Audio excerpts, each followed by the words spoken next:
thank, thank you.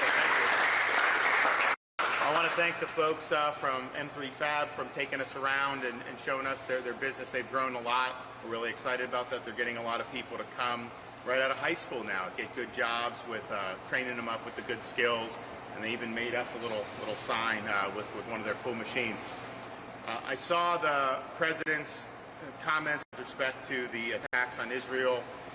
He said that he was at 7:30 in the morning, but you know, this was happening late last night into the early morning, and you know, president needs to be there answering the call when our country is under the gun, and you can't be sleeping on the job. You got to get there, you got to do it, and you got to engage. And I think that that we need to see leadership here. We need a very clear voice. We need very strong support for the state of Israel. We also have a situation where their policy in the Biden administration has been to play nice with Iran, whether that's going easy on the sanctions, which they've gotten more oil revenue, the $6 billion. I'm hearing people say, well, that $6 billion wasn't money's fungible. So yes, I'm sure that those exact dollars weren't. They knew that was coming. That frees up other money. Of course they're funding Hamas and Hezbollah in big ways. And then some of the stuff left over from Afghanistan has gotten in to Hamas. So that's a total disaster. So this is the equivalent for Israel of probably what happened in the United States in September 11th.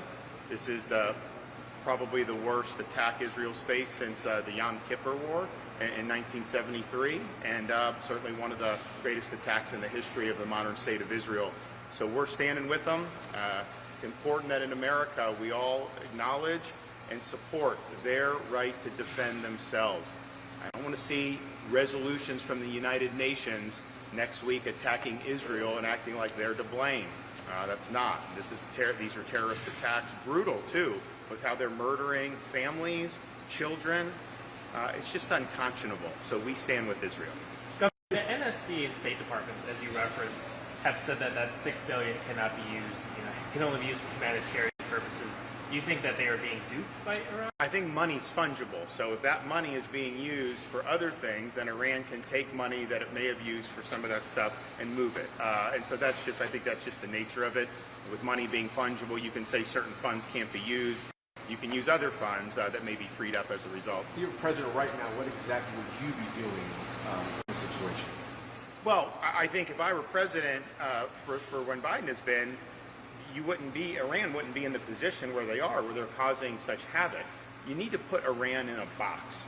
They're the world's leading state sponsor of terrorism. When I served in Iraq back in 2007, 2008, they were the #1 source of U.S. combat deaths at the time. And we were out with the Sunni Arabs. Everyone was talking about Al-Qaeda in Iraq, and they were a problem.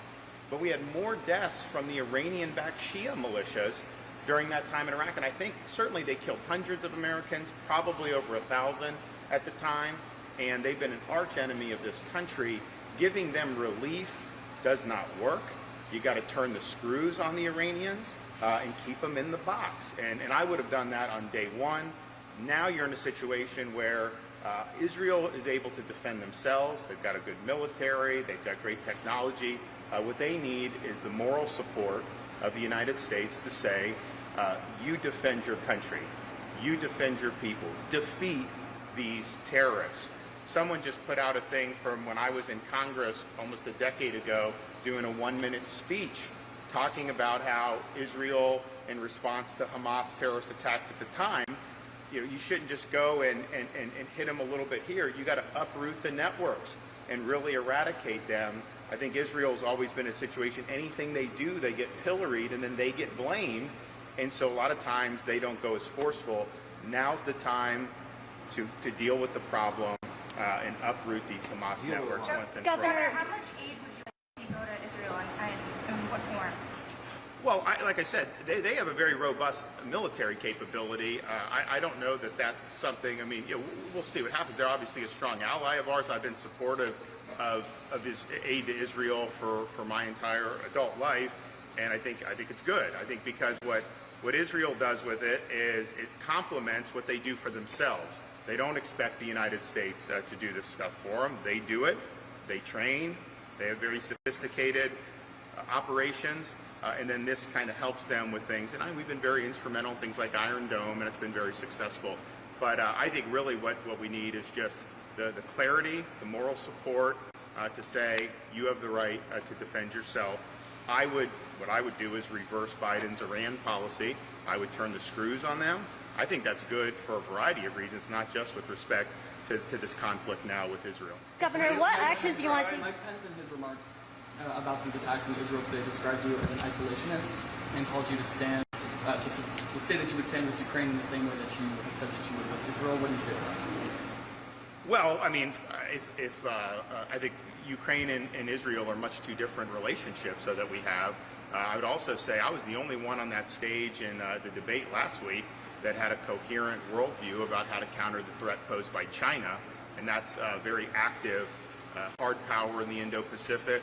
That means reevaluating and decoupling with this economic relationship that we've developed where we're dependent on them for so many things that are important, and it means taking a whack at their cultural influence in this country, which we have done in the state of Florida by banning them from buying farmland and other land in Florida, getting rid of the Confucius Institutes, all those stuff. So I think it's just hollow criticism. Governor, are you surprised that the Prime Minister Netanyahu and the Israeli Defense Forces were taken by such surprise by this Hamas attack?